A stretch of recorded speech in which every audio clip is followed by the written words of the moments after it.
Desi, I've made a mess of things.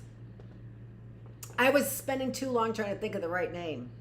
Who made a mess of things? Archie, I made a mess of things.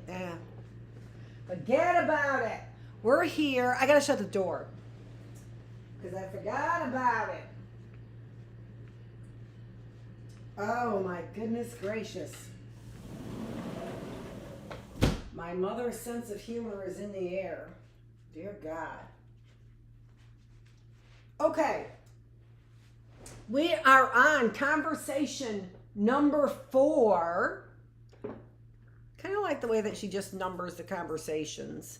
Conversation number 4, day number 2, here in our reading room. It is September 17th. We are on day 247. I'm the teacher. That's who I am. And I love this classroom because I give myself a chance to read and read things I want to read that I think probably would be well received. So let's go. There it is. So let's go ahead and get started with conversation number 4 from Dorothea Dix's science textbook used in 1843. Love it. Last evening I find it so interesting that they use the word learnt. It is so not my vocab, right? It's just not. All right. Last evening, I learned a great deal. I did not know before, and this evening I hope to increase what Father calls my little stock of knowledge, and he says, too, I must study very long and very diligently if I desire to acquire a solid education. Books, Mother, now that paper, printing, and ink are invented, can be had without much difficulty, I suppose. But can you tell me what the first printed book was called and when it was executed? The learned differ among themselves. Well, now we know, right? In determining this question, and it really is not much importance. Near the middle of the 15th century, after several ingenious attempts to print letters and words, and indeed whole pages, first by characters carved in small tablets of wood, then with movable characters cut in wood, and afterward with metallic types, the art had attained such improvement that some small prayer books called missals were printed. But the first regular production of the typographic art is in a Bible in the Latin language, printed in 2 large volumes about the year 1450. But this much, however, may be gathered from the best authorities, that all the copies were first sold as manuscripts, but it was soon discovered that they were not so. A second edition was issued in 1462. Since that time, books have been so multiplied that we may consult them on all occasions and upon all subjects. Think how slow would be your progress in learning without printed books. You could study only manuscripts, and those necessarily must be very few in number. Learn from this to value your books and always handle them with care. Keep them neat and clean, and let it be no apology for careless usage that they are in daily and hourly use and can be cheaply obtained. You can be as careful as if you opened them but once a week, and do not imagine that because others can be supplied, your own are lessened in value. Exactly why I want all my books back. I will certainly be more careful of my books, Mother, than I have hitherto been. I acknowledge I have taken less care of them than I ought, but for the future I will endeavor to give you no cause to reprove my negligence. And what she's talking about here, you can get from the documentaries, A Lamp in the Dark, starting with A Lamp in the Dark and those documentaries on YouTube. You can find them on YouTube. 3 documentaries on the Bible that gives you some background on what she's talking about as far as the first printed manuscript in 1492 was in the Latin language, and that it basically they were not true to the manuscripts. So so they got caught right away is basically what it was. So a second edition was issued shortly thereafter. They give you the whole historic background in those documentaries on the Bible, how the Bible was made, how it came about, and all of these kind of arguments, misprints, and so on. But the person who did that, sorry about that, you're probably getting seasick. I'm not going to remember his name. So hopefully she'll bring it up. I trust and believe your resolution will not be forgotten. You should be careful never to make resolves lightly. But when you have once determined upon rules of action, have the firmness to abide by them. I must inform you that books were not always as useful as neatly bound as we now have them. Usefully and neatly bound as we now have them. Much ingenuity has been called into exercise to improve the execution and binding since they were first printed, and considerable improvements have been made within the 2 last centuries. Mother, what are libraries? Oh, would I love to own a library? Well, I'm crossing my fingers on that reward, that's for sure. There are miscellaneous collections of books and may be divided into 3 classes, viz. Public, private, and circulating libraries. Will you explain the difference between them? Public libraries are those belonging to public institutions, corporations, or cities. As an example of the first is the Bodleian Library at Oxford in Great Britain. I just want to stop for just 1 second and kind of bring my classes together, make some associations with some classes. So here I asked the earlier class, the Bookless classroom, I was talking about references in this encyclopedia and if references were available for the pictures, and I thought that they were, and they were not. But what was available that I found very interesting and is appropriate right now is in the appendix. And in the appendix here, I'll try and hold it up like this. And in the appendix here, you've got Roman emperors, starting with Augustus, Gaius, Julius Caesar, Octavianus, then Tiberius. And this is from 27 BC. So you see these Roman emperors get started a lot later than the Hebrew or Israelite history. Byzantine emperors. So, I know Ottoman Empire had the whole thing over there, and I think that's related to Byzantine Empire, but, I'd have to look it up in my classroom, which I don't have an index for. Would be wonderful. I love you guys. Oh, no. Well, that's a better view. So this starts with Zeno, Basilicus, Anastasius the first, Justin the first, Flavius, Justinus, etc. Caliphs start with Mohammed, 622.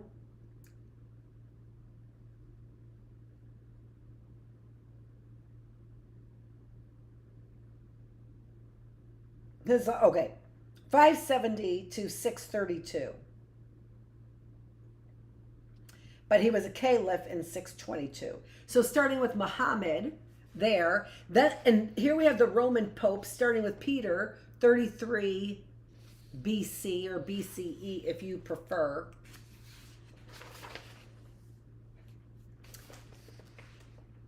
And the Holy Roman Emperors, this is, these are names marked with asterisks, are those, so these are strictly, therefore, only King of Germany, those with the asterisk. Huh? What? Holy Roman Emperor. Kings of England, kings of France. So, President of the United States, members of the United Nations in order of admission. Number 1, Argentina. I think they're in alphabetical order, with a number of them getting admitted on the same day, I think. List of European universities founded prior to 1900. So here, I thought this was interesting, with the first university being founded in Paris, 1150 to 1160. I found that to be interesting. The next one, Oxford University, 1167. The next one, Vicenza, then Cambridge in 1209. So those are kind of interesting. But then here are the selected list of universities and colleges of the New World. They're calling it the New World. The last president listed here is Nixon. So 1960, encyclopedia, and they're calling it the New World. I find that interesting. 1551, the National University of Mexico. 1550, the National University of San Marcos de Lima, Peru.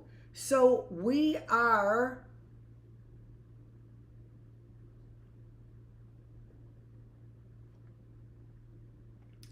whatever that word is, annexing universities.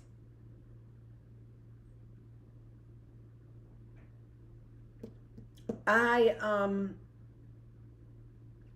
wanted to go there. So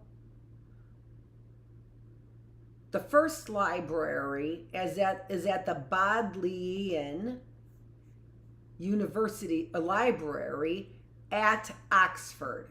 So that gives us a little bit of a context then what we're talking about. Huh? If you didn't follow that, so I was getting to this just because I just saw this. So here we have an 1167 Oxford University.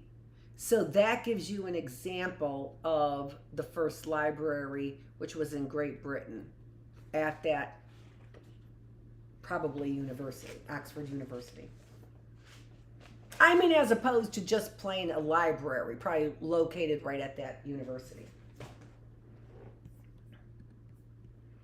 That attached to Harvard University in Cambridge, and Athenaeum in Boston are of the second and the third, the celebrated library at Paris, founded by Francis I about 1520, and that of Escurial at Madrid in Spain, established by Philip II in 1557. The first American library was founded by Dr. Franklin at Philadelphia, so Benjamin Franklin, in 1742. It is now one of the largest in the United States.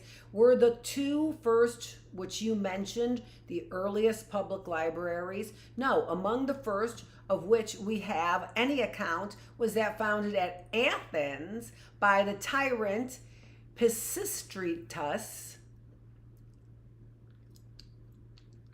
Must be where we get the name Pisistratus, about 526 years before Christ. The second of any note was that of Alexandria. The manuscripts were collected from many countries about 284 years before Christ by, Ptolemy Philadelphus, King, I'm not sure if I'm saying that name right. I don't think I am. king of Egypt, who purchased many of them for more than their weight in gold. This famous and valuable library was burnt when Julius Caesar set fire to Alexandria 47 years before the birth of our Savior. The scriptures speak of a library of the kings of Persia deposited at Akhmetha or Ecbatana. The house where it was deposited was called the House of Treasures or House of Rolls. Now you know what that is then. That's scripture.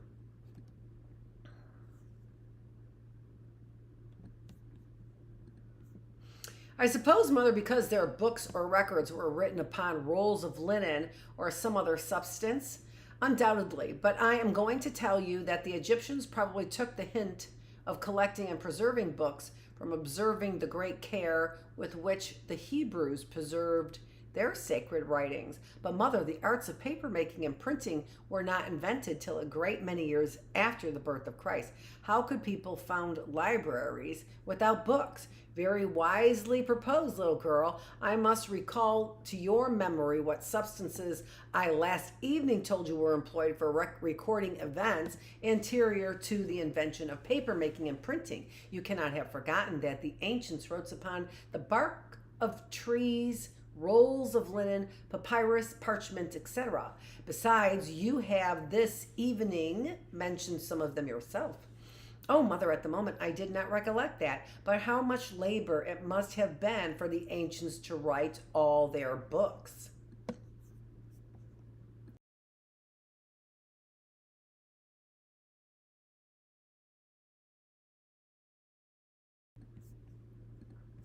Two big sneezes not predicted. Yes, it was indeed a great expense of time and labor to fill a manuscript with neatness and accuracy, but with care and patience, people may accomplish things which to an indolent person would appear impossible. Yes, Mother, and do you think I might have learnt my lessons more readily the other day if I had not been discouraged at the first reading by finding them a little longer and more difficult than usual? I certainly do think so, but when I spoke just now, I had no reference to your want of patient application and effort last week. Your conscience told you my remark might be intended as a reproof. Those who do wrong very often think others are censuring them when they are not even thought of. I will proceed. What a great little lesson in psychology right there. I will proceed with the explanation of libraries. Do, Mother. Private libraries are those owned by individuals or families and appropriated to their own particular use. They are composed of such books as either the owner's taste or profession leads him to collect. For instance, a library of a lawyer will be found to consist chiefly of law books, a physician's of medical, and a clergyman's of theological books. What are circulating libraries, Mother? Those from which books are let to persons who, on paying to the owner a stipulated sum, take them for a limited time. Such libraries are very useful and convenient. We have many of this kind in Boston, and some of them contain large and valuable collections of books. There are many classes or kinds of books, I suppose, Mother. Yes, I have already named several. However, among the most valuable for general reading are historical and biographical works. Historical books are distinguished into many kinds as general and particular, civil and ecclesiastical. Civil history relates to the laws and government of nations, ecclesiastical to their religious history. So, civil history, ecclesiastical history.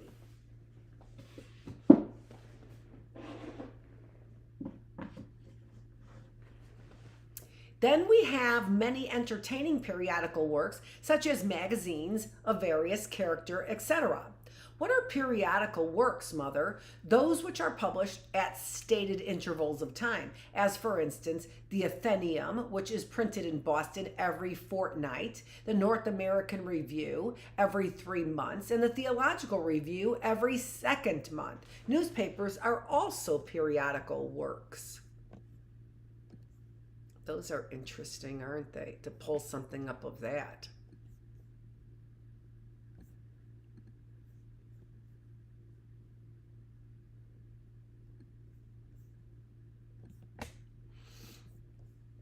I wonder who first thought of printing newspapers. We are indebted to the Italians for the idea of newspapers. The first ever published was at Venice. It was issued monthly. Other nations very soon followed this example. The first English paper was called the English Mercury and was published during the reign of Elizabeth. At the time, England was threatened with an invasion from Spain. Papers became more generally diffused during the civil wars of the usurper Cromwell and were in their origin devoted to political purposes. There was in the reign of Queen Anne, but one paper published. It was at this time that they were in part first devoted to literary subjects. The first newspaper published in America was at Boston in 1704. It was called the Boston Newspaper. Many thousands devoted to religious, literary, political, and other subjects are now annually circulated. That's really interesting.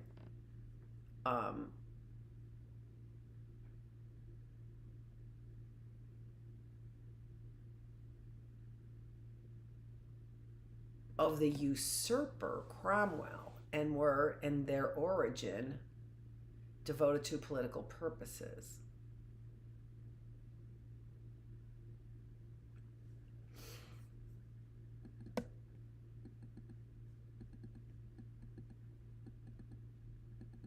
Well, that's crazy.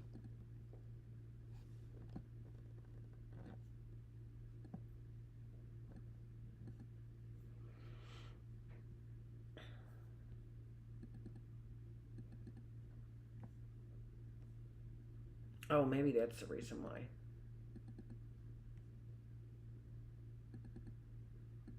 It's not.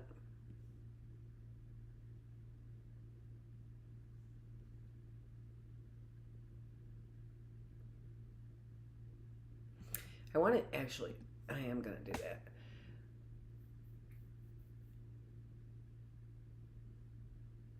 Okay. It doesn't say anything about the Queen Anne paper though. But oh, this was interesting here. English Mercury. That sounds very scientific, doesn't it?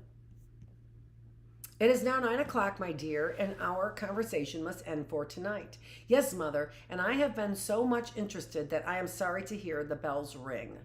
Practical questions. When were books first printed and what were they? What are public libraries? What are private? What are circulating libraries? Where were the first libraries founded? What are periodical works? Who first printed newspapers? To what subjects were they first devoted? I think I'll put together those questions on a list for the end of the week, right? That'd probably be a good idea. Conversations number 5. Daughter, when you showed me those specimens of gold and silver ore which my father brought from South America, you promised me, dear mother, that you would, in the course of our evening conversations, give me some information respecting the nature and use of metals. If you will please to make them the subject of this evening's instruction, I shall be much obliged to you. I am ready to indulge your reasonable request, and the more so as I learn from your preceptress that your application to your studies in school is such as to win her entire approval and convince her that you attend at home to those lessons appointed for daily recitations to her, and that you really desire to improve. Metals may be defined as simple, ponderous, shining bodies that become fluid by heat and harden by cold. The common character of metal is that, with few exceptions, they are the heaviest of all known bodies. This is so interesting, isn't it? Such a way to look at metals, isn't it? They're shiny. They're shiny bodies. They become fluid by heat. They harden when they're cooled. And they are very heavy. Where are they found, Mother? Metals are dug from excavations in the earth called mines. There are 42 metals. I shall describe to you only the principal or primary, as they are sometimes called, viz. Gold, platina, silver, quicksilver, or mercury, copper, iron, lead, and tin, together with several which are artificially prepared. Will you tell me if I am right in supposing South America the richest country in the world for gold? Yes. And the most productive gold mines are in the province of Peru. Yet the finest and richest ores are in the northern provinces of Nippon, a dependency of Japan. You must not suppose, however, that these countries alone yield gold. It is found in every quarter of the globe. The chief places where it is found in Asia are China, Tibet, Hindustan, and Japan. Ireland, Spain, Portugal, Dalmatia, Kremnitz, and Norway and Europe are known to yield it. Passing south to Africa, we find gold in the kingdoms of Guinea, Mozambique, Monampotapa, and Sofala. Look at all these marks over here for where this person really wants to find gold, huh? Where it is found in almost every province. Advancing still to North America, we find it in the once prosperous empire of Montezuma. In the United States, iron seems to take the place of gold and is far more useful. The latter mineral, however, is found in some of the states. The richest ores have been dug in the Carolinas. What are some of the uses to which gold is applied? It is coined into money differing in value according to its weight or nominal estimation. This metal is wrought by goldsmiths into cups, vases, etc., also into various ornaments such as chains, rings, etc. It is greatly alloyed for many purposes. The gilding on looking glass and picture frames is not gold, as you suppose, any more than the leaf which the bookbinder uses to embellish the covers of his books, and the paper making to ornament the finest letter paper. Gold has many uses with which you will hereafter become acquainted.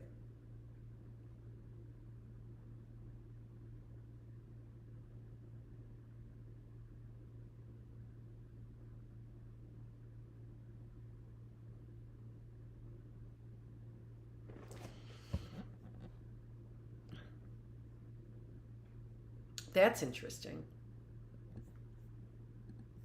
What are alloys of gold? Jewelers commonly alloy their gold with copper. What we call pale gold is alloyed with silver. In France, gold leaf is ground with honey, and in this state is called gold powder. It is used for painting or miniature, etc. Painting in miniature, etc. What is platina, Mother? I never heard of such a metal till you mentioned it this evening. Platina, which is the Peruvian language signifies little silver, is nearly as white as silver and is the heaviest of all metals.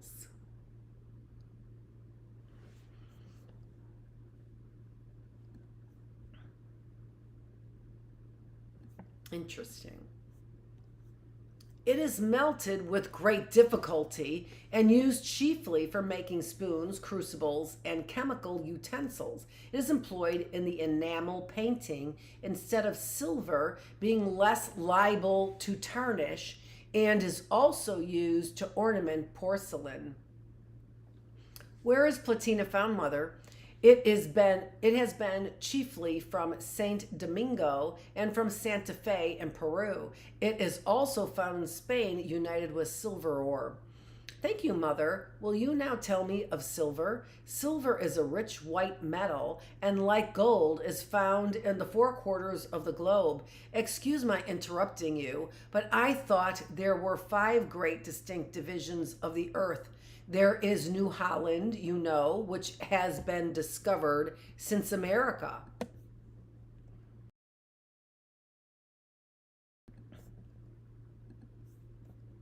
You, Yes, but at present it is very little known, and geographers have usually classed it under the head of islands.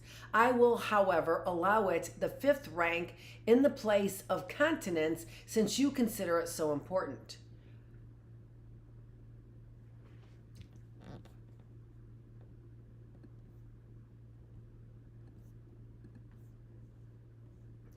Yes, with the exception of, you were speaking of silver. Yes, with the exception of New Spain, the upper part of the Viceroyalty of La Plata is the richest country in silver which has yet been discovered. The mountain of Potosi alone produces from $30,000 to $40,000 weekly. An Indian accidentally discovered this mine in 1545. The mines of Guanajuato yield this metal in much greater quantities than those of Potosi. Indeed, all the provinces of New Spain are rich in silver. Silver, like gold and iron, is mostly found in the state of ore, but it sometimes occurs pure in masses. This metal was used in commerce more than 1100 years before the foundation of Rome. Silver, like gold, is used for current coin and is wrought into plate such as spoons, cups, urns, etc. And for all these purposes is generally alloyed. I wonder if the city of Jerusalem wasn't built out of silver. What are ores, Mother? You have mentioned them several times, and I have seen specimens, but do not exactly know how they are defined. Ore is any metal in an impure or imperfect state that is mixed with earthly and other substances.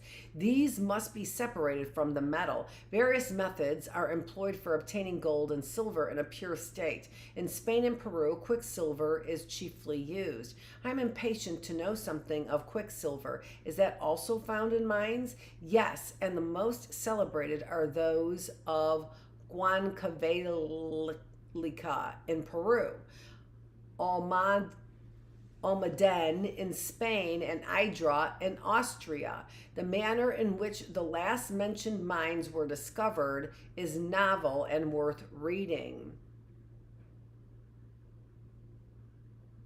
And worth relating.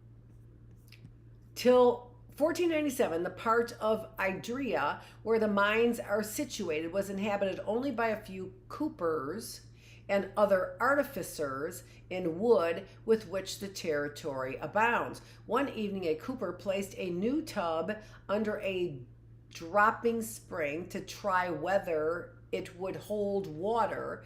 On returning for it the next morning, he found it so heavy that he could not lift it, and being superstitious, he at first supposed it was enchanted, but at length, perceiving a shining fluid in the bottom with the nature of which he was unacquainted, he collected it and proceeded to Laybach, where meeting an apothecary who was an artful, dishonest man, he was prevailed on to sell it for a trifling recompense and requested to supply more. It was not long before the extent and value of the mine was discovered, and it has ever since proved a source of considerable revenue to the country.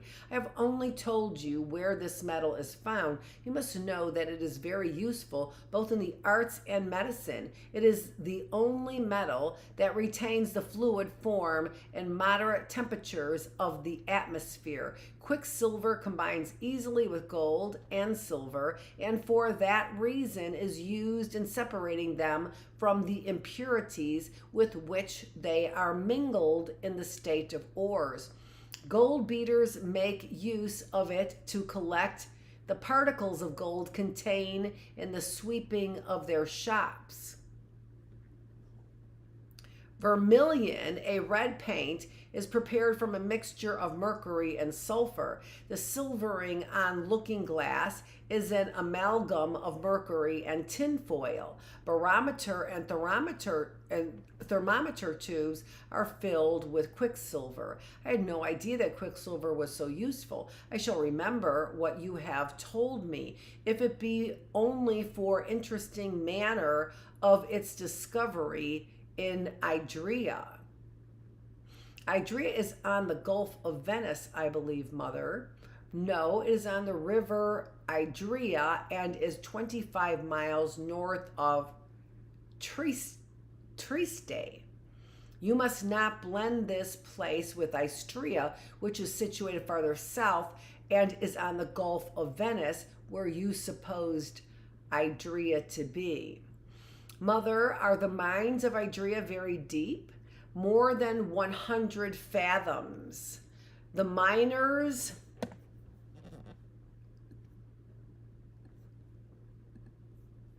are chiefly criminals who are condemned to the dreary abode for life. Owing to the deleterious qualities of the quicksilver, their miserable existence is rarely protracted beyond 2 or 3 years. Next to those of quicksilver, the working of copper mines is the most pernicious. Gold, silver, and iron mines are less so than copper, but salt mines are least injurious of all subterraneous excavations. We come next to consider copper. It is a useful metal of a red color, is easily hammered into leaves or drawn into wire, and readily melted. The purest copper is brought from the province of Dalecarlia in Sweden. This is crazy. This is no reason why we see imperialism. This mine is 1,200 feet deep. It was formerly occupied as a place of banishment. There is a rich copper mine in the country of Wicklow in Ireland. Perry's Mountain in the island of Anglesia yields very rich ores. The country around is wild, rocky, and desolate. The pestilential fumes arising from the furnaces extend for miles, and the laborers have a most wretched appearance. Kitchen utensils are often improperly made of copper, for these vessels are liable to be corroded by the salts and acids used in culinary preparation, and these salts, united with copper, possess very poisonous qualities. It's so interesting because how many copper pots we used. I was watching on Little House on the Prairie how she bought this beautiful pot made of copper. Who knew? Cornwall in England has many copper mines, and the ore itself is there found to yield lapis calaminaris, from the oxide of which zinc is obtained, a metal much used in the making of brass. Mother, what is brass? Brass is an artificial metal prepared in proportions of 1 part oxide of zinc to 3 of copper. What is the color of zinc? It is of a brilliant white with a shade of blue. But to return to copper, besides the places I have already named, it is found in the Isles of Japan and North America. Verditor and mineral green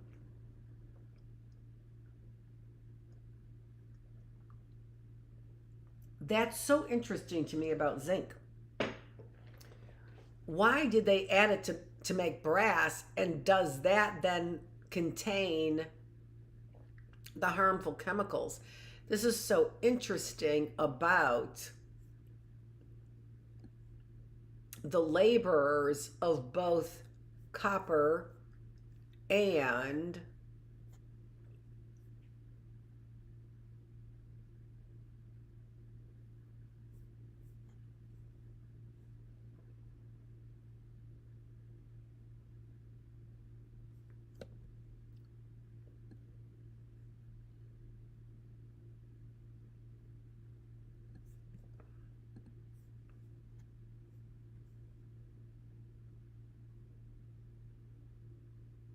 okay, so it's very useful.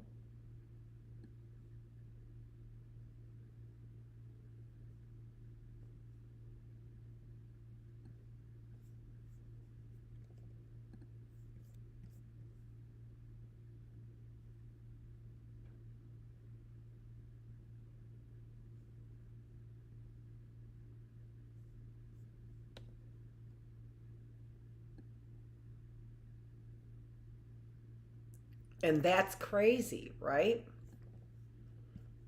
To be in these mines. And it's also crazy getting these resources, stealing these resources. Most of the people in these mines are criminals, is what she's saying. And you end up paying the price. And yet we still have now mines for coal.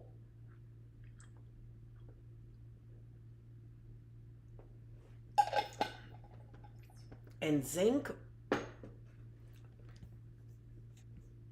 is a brilliant shade of white and blue. Wow. Copper melted with fine tin.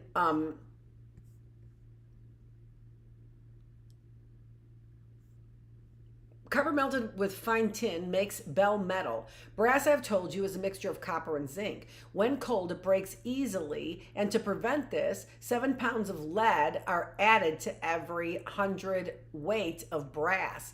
So we know that this is really interesting because the Liberty Bell was made of brass, and that's why it kept breaking. Then you add lead to it, and what you end up getting was, I don't understand why I can't highlight this over here. What you end up getting was poisons. Again, poisons. Interesting.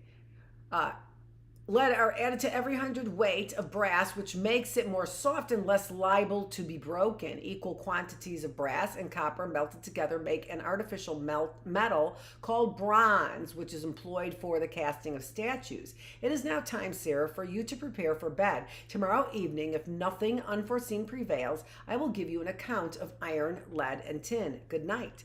Practical questions. How are metals defined? How are they obtained? What countries yield gold in the greatest abundance? And what are some of its uses? What is silver? What countries yield it? What are ores? What is quicksilver? What countries yield the richest copper ores? I'd more want to know what's made out of them and the concentrations on the countries to go invade. Conversation number 6, daughter. Here we are again, seated in this pleasant little room, mother, and as nothing has prevented our being together this evening, I hope you are not so much engaged in sewing that you cannot give me an account of the other most valuable metals. But why do you always say when you promise anything for the time to come that you will do it if nothing unforeseen prevents? It is proper to make such reservations as we cannot control future events. Would it not, for instance, have been well for you to have made this reserve when you, last week, promised your cousin that you would spend the following afternoon with her? The appointed time came, but you were sick and the weather inclement. Consequently, you could not go. Your cousin expected you, however, for instead of accepting her invitation conditionally, you said you should certainly visit her. I must proceed to our proposed subject of metals, or we shall not have time this evening to speak of all you wish to hear. I will remember your precepts, dear mother. Will you begin with iron and tell me what are its characters? Iron is of a bluish white or gray color and is of all metals the most useful and abundant. Like gold and silver, it may be found in almost every part of the world. It is hard, dry, and difficult to melt. Iron ore is converted into wrought iron, cast iron, and steel. Oh, mother, is steel made of iron? I thought it was a distinct metal. Yes, iron is made steel by being bedded in charcoal and for 6 or 8 days submitted to a high degree of heat in a furnace. This process is called cementation. A quantity of carbon during this operation combines with the iron and it is converted into blistered steel. This is rendered more malleable by being fused and cast into small bars, thus forming cast steel. Steel is tempered by repeatedly plunging the heated metal into cold water. The Japanese have the art of tempering steel beyond any other nation, but they hold it a great secret, not being willing even to sell any of their edged tools to foreign nations. Tempering renders the metal harder, more elastic, and more brittle. Steel thus hardened may have its ductility restored by being again heated and very slowly cooled. Swords, knives, scissors, watch springs, and a variety of useful instruments and ornamental articles are made of steel. The Spanish are celebrated for their art of tempering sword blades. Anciently, the artisans of Damascus possessed this art in the highest degree. In what countries is the best iron found? Swedish iron is considered superior to that of all other countries. One of the most remarkable mines, if it may be called a mine, is that of Taburn, a mountain composed entirely of iron ore. This mountain has been wrought more than 300 years, notwithstanding which its ore has not failed. But the richest iron mine in Sweden is that of Dannemora in the province of Uppland. It affords employment of 1,300 workmen throughout the whole extent of Sweden. The iron mines employ about 25,000 persons. Japan, Russia, and Norway yield great quantities of good iron, but the United States, this metal is found in the greatest abundance. What are all the uses of iron, Mother? It would be impossible to tell you at this time all the uses to which this valuable metal is applied. You must rest satisfied with knowing that without it, neither the arts of agriculture, nor commerce, mechanics, nor manufactures could flourish. Plows, hoes, shovels, axes, harrows, etc. are made of iron. It is used in all the mechanical arts. Instruments and engines are in part or wholly made of it. Neither public buildings, nor commodious houses, merchant ships, nor frigates of war could be built without its aid. In short, my dear, iron is almost indispensable to man. Its uses are innumerable, and there is no other metal which could be substituted in its place. We may from this derive a lesson to admire and value not those things only which are beautiful and glittering, but rather those which are solid and useful. Will you now tell me something of lead? I find it softer than iron, for the lead in my pencil marks my paper, but iron leaves no impression.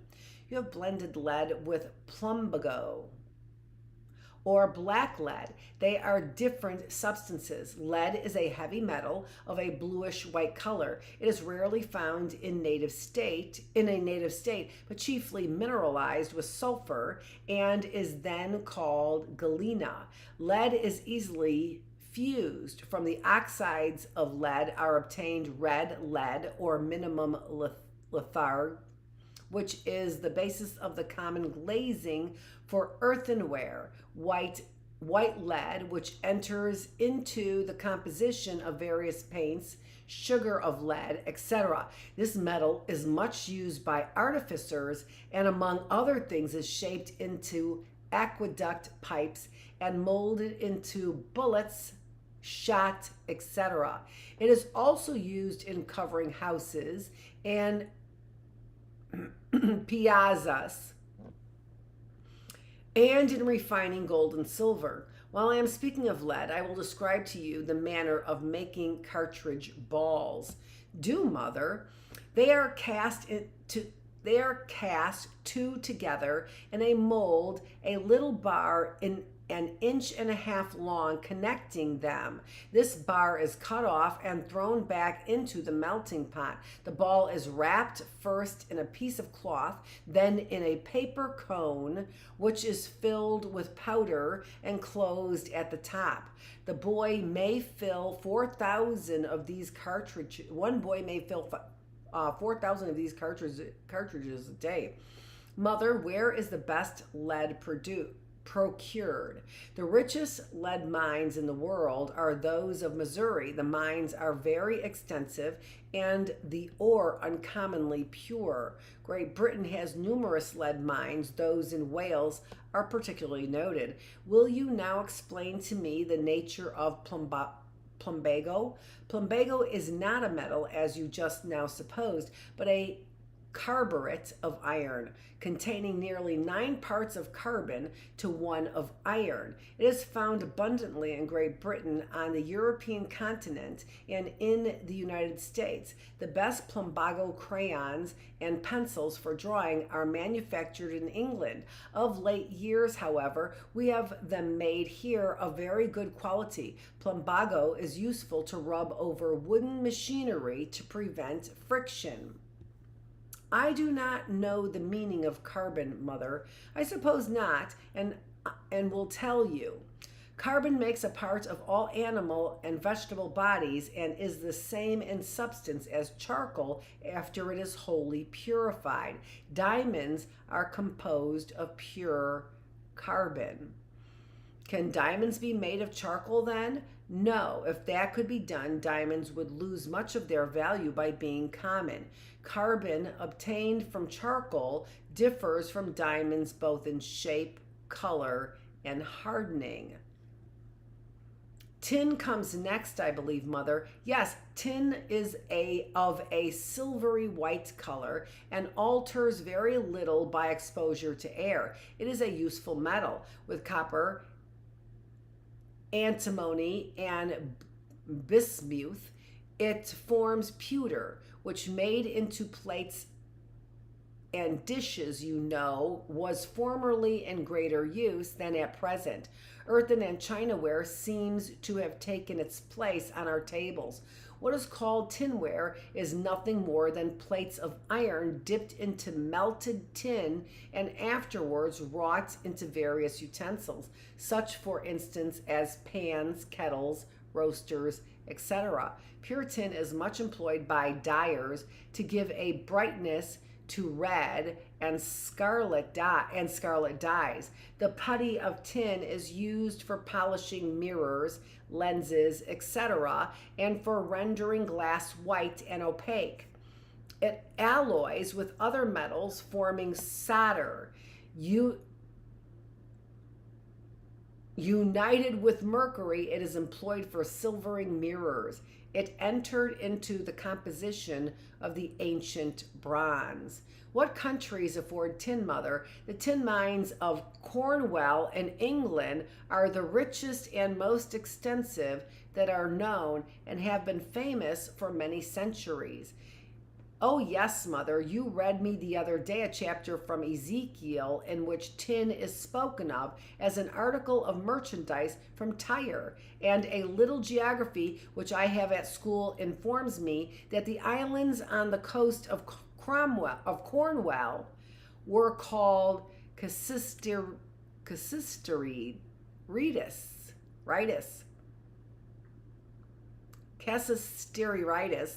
or islands of tin. That's interesting, isn't it?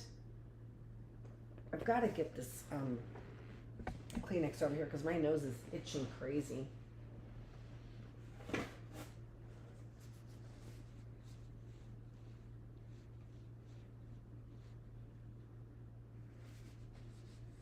Okay. Got that itchiness out of there. All right.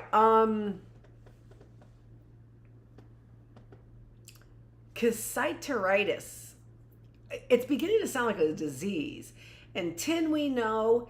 And so these mixings of these minerals that are less and less pure are, we know, are cancerous. This is interesting to me.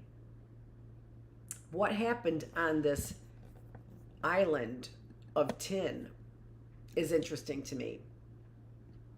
Or islands of tins, and that probably, they were known to the Tyrians at that early period.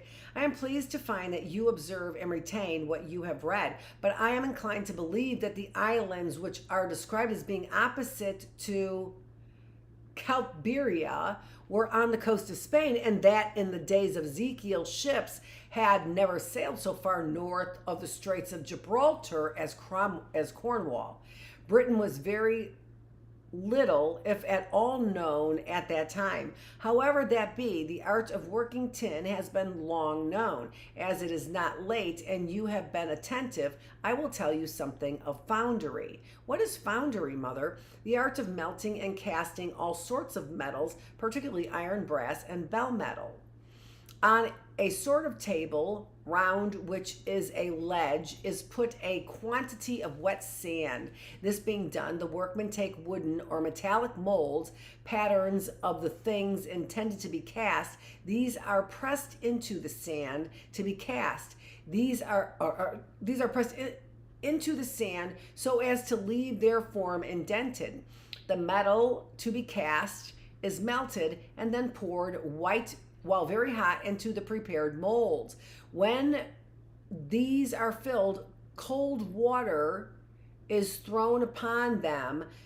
The frames or molds are removed and the cast works are taken from the sand. This is the method for small articles only. A different process is followed for casting of statues, artillery, and bells. I remember reading of the famous Colossus, or statue of brass at Rhodes, which was destroyed by an earthquake. You are right, this was a wonderful statue, certainly, and you do well to remember so particularly the facts which you read. The Colossus was the workmanship of Charles, who spent 12 years in making it. Its height was 105 feet. The art of casting statues in brass was very ancient. It is not known who were the first inventors of it. We are informed that the Greeks brought the art of statuary to perfection, and that it was afterward introduced at Rome. The number of statues consecrated by the Grecians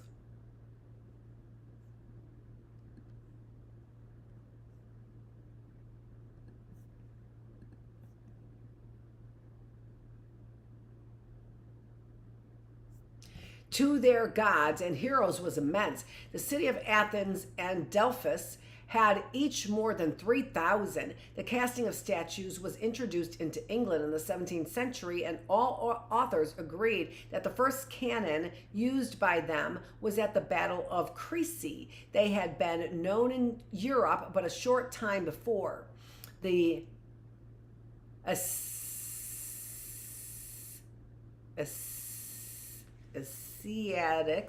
Asiatics. The Asiatics possessed a knowledge of firearms long before this period. Interesting. When, Mother, were bells invented? I was going to ask when I heard them ringing this morning, but you were busy and I did not like to interrupt you. Bells were invented about the beginning of the 5th century. Several were sent by Venetians to the Emperor Basilius at Constantinople in 872, which was the first knowledge the inhabitants of that city had of them. They were first introduced into churches at Rome AD 900 and are now in very common use in all countries. The Russians are exceedingly fond of bells. The Chinese sound their bells by striking them with a wooden mallet. Now, my daughter, it is quite time to close our evening's amusement and for you to bid good night. If you are studious and your leisure soon to accompany you to the Iron Works at South Boston. Thank you, Mother. Good night. Practical questions. What is iron? How is steel obtained? What nation excels in the art of tempering it? Is iron a useful metal? What are the uses of lead? What is the process for making cartridges? What are the richest lead mines? What countries yield tin? What are foundries? Who brought statuary to the greatest perfection? Where were bells invented? How do Chinese ring their bells? This is Dr. Annette Feravich. We will come back tomorrow on the last of our 3 days on with conversation number 7. Thank you so much for joining me here in the classroom, in our reading room, where we are bringing you a healthier mind, a healthier body, and a healthier spirit. This was day 247 in the classroom. It is September 17th. Thanks so much for joining me.